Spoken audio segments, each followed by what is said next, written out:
Chào các bạn đã trở lại với kênh Cô Ba Bình Dương. Hôm nay mình chia sẻ đến các bạn công thức nấu món mì vịt tiềm người Hoa nha. Với sự kết hợp hài hòa của thịt vịt cùng các loại thảo mộc tạo nên hương vị đặc trưng, mang đến cho người thưởng thức sự hấp dẫn khác biệt. Không những thơm ngon, món ăn này còn có giá trị dinh dưỡng cao nữa.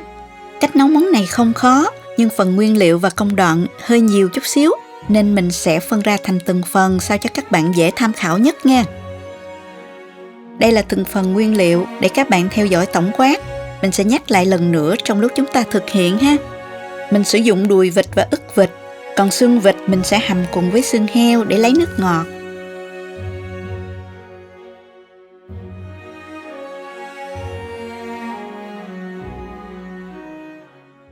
Bây giờ mình giã nhỏ gừng, pha với nửa chén rượu trắng và một muỗng cà phê muối.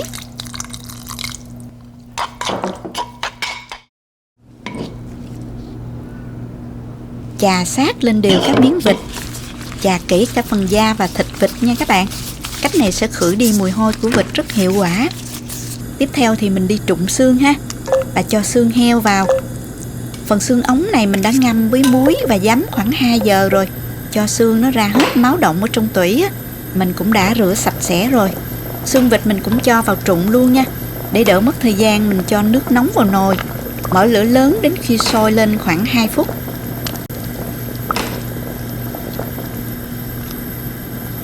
Sau đó vớt toàn bộ ra và rửa lại với nước cho thật là sạch.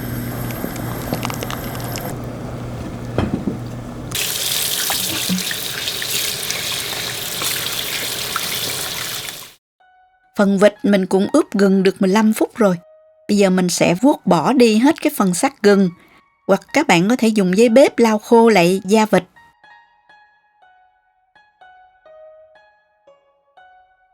Và mình sẽ dùng hắc xì dầu để ướp lên da, để tạo màu cho da vịt thêm hấp dẫn. Ướp khoảng 40 phút sau thì các bạn quét thêm một lớp hắc xì dầu lên nữa. Và mình sẽ để khoảng 1 tiếng rưỡi. Nếu có thời gian các bạn có thể ướp trong 3 đến 4 giờ để da được ngấm sâu. Khi hầm lâu da vịt vẫn giữ được màu đẹp. Thời gian ướp lâu nên mình sẽ cho vào ngăn mát để bảo quản. Bây giờ mình tiến hành nấu nước dùng nha. Cho vào nồi 4 lít nước. Và cho xương vào. Cho xương vịt vào hầm chung luôn.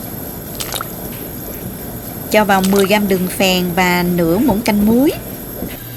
Khoảng 15 phút đầu này các bạn thấy bọt nổi lên rất là nhiều. Nhớ hớt bọt cho nước lèo được trong nha. Mở lửa lớn cho nước sôi mạnh. Dùng đũa làm dấu mất nước để khi hầm xong mình chăm đủ lượng nước như ban đầu nha các bạn. Xong rồi các bạn giảm lửa nhỏ để hầm, nhưng mà vẫn giữ mức lửa để mặt nước nó sôi lăn tăn như vậy là được nè. Thỉnh thoảng nhớ thăm chừng và hớt bọt ha. Hành tím và gừng mình sẽ cho vào giấy nhôm và nướng trong lò 15 phút.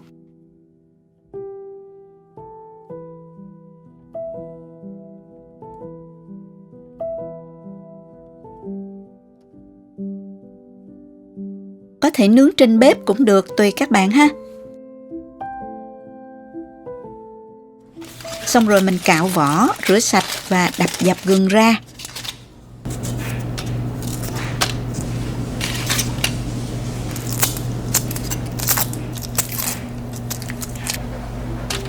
Phần vịt bây giờ đã thấm rồi. Mình tiến hành chiên luôn nha. Cho dầu vào chảo nhiều một chút để dễ chiên. Mình cho khoảng 1 lít á. Dầu nóng khoảng 160 độ C. Khi mà thấy bọt sủi mạnh xung quanh đũa như vậy nè, là dầu đã đủ độ nóng rồi. Mình cho đùi vịt vào, để phần da xuống dưới khoảng 30 giây. Rồi lật đùi vịt lên, chiên cho nó săn phần thịt bên dưới. Xong rồi xối dầu nóng lên da vịt.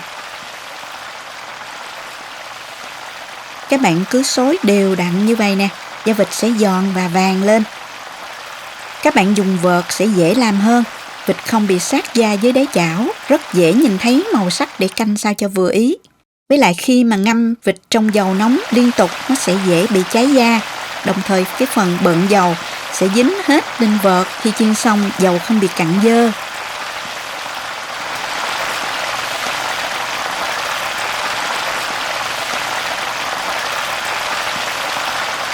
chiên khoảng 4 đến 5 phút là được rồi.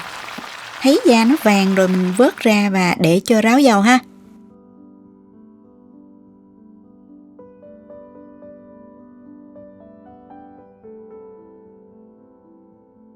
Tiếp đến là bước hầm vịt nha. Rửa các thảo mộc khô này qua nước cho nó sạch bụi bẩn nha.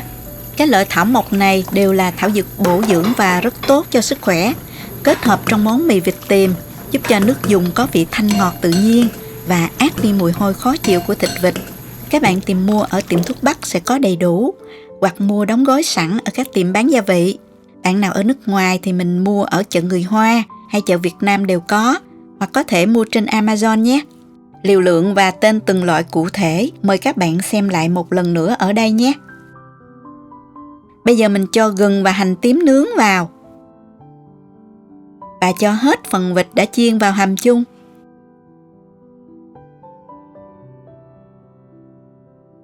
Tiếp theo mình sẽ rang các nguyên liệu tạo thơm.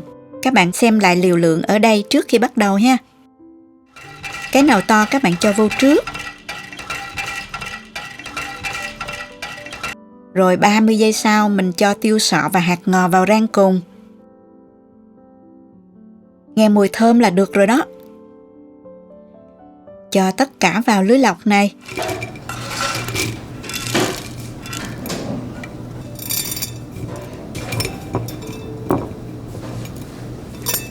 Nấm đông cô thì các bạn đem ngâm với nước nóng 15 phút cho nó nở ra và rửa sạch lại nha. Sau khi ngâm nấm cho nở ra rồi, các bạn cắt khứa ở trên đầu hình chữ thập cho nó đẹp nha.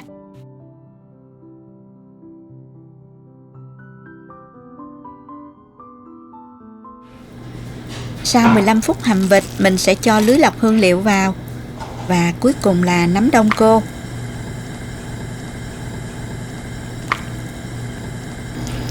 Mình sẽ hầm vịt đến khi vịt mềm là được nha các bạn. Thời gian thì khoảng 45 phút đến 1 giờ, tùy theo cái đùi vịt lớn hay nhỏ nha. Vịt đã hầm được 1 giờ rồi. Vịt cũng đã mềm, mình vớt bỏ tất cả mọi thứ ra, chỉ chừa lại đùi vịt và nấm đông cô.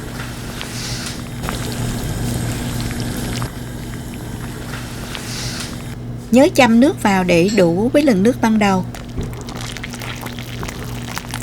Với lượng nước lèo của mình là 4 lít, sẽ nêm 1 muỗng canh muối, 3 muỗng canh rưỡi hạt nêm, 3 muỗng canh đường phèn xay, có thể thay thế bằng đường cát ha, 1 muỗng canh rưỡi bột ngọt. Cho một ít nước lèo vào trộn đều lên.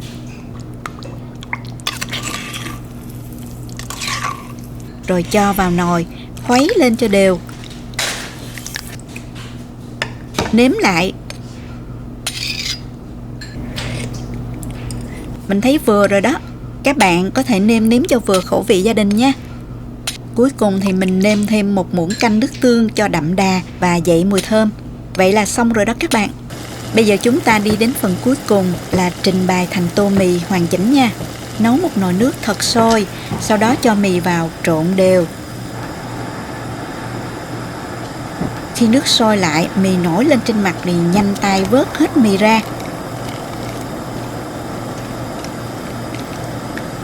Cho ngay vào tô nước lạnh giúp sợi mì săn giòn.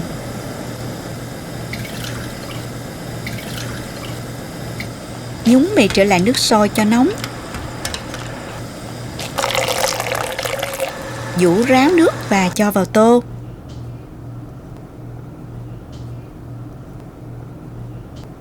Cho vào nửa muỗng cà phê dầu mè để sợi mì không bị dính vào nhau.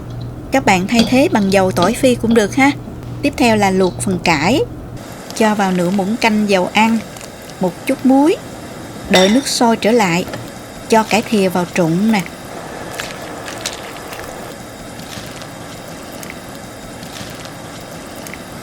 Cải vừa chín tới thì vớt ra và cho vào nước lạnh để cải được giòn và có màu xanh đẹp.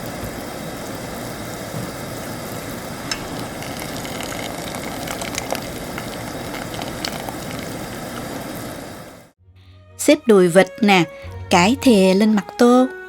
Cho thêm vài cái nấm. Chan nước lèo đang sôi lên xăm xắp mặt tô. Bạn nào thích ăn vịt giòn thì chiên lại đùi vịt. Bạn nào thích ăn mềm thì cứ để nguyên như vậy ha. Rắc ít tiêu nữa là xong. Nhìn hấp dẫn chưa nè? Mình dùng nha. Mời các bạn. Nước lèo trong và có màu nâu vừa phải. Vị thanh ngọt của nước dùng hòa quyện cùng hương thơm dịu nhẹ của các loại thảo mộc rất ngon. Sợi mì vàng ươm bóng bẩy cùng độ dai giòn của cải thìa và nấm càng thêm ngon. Thịt vịt mềm, ngọt, chấm thêm chút xíu hắc xì dầu thơm thơm. Dùng kèm với ít đu đủ chua ngọt nữa, thiệt là hấp dẫn. Chúc các bạn thành công với món mì vịt tiềm nha. Nếu thấy video hữu ích, cho mình một like nha. Nhớ đăng ký kênh để xem những món ăn mới nhất của cô Ba Bình Dương.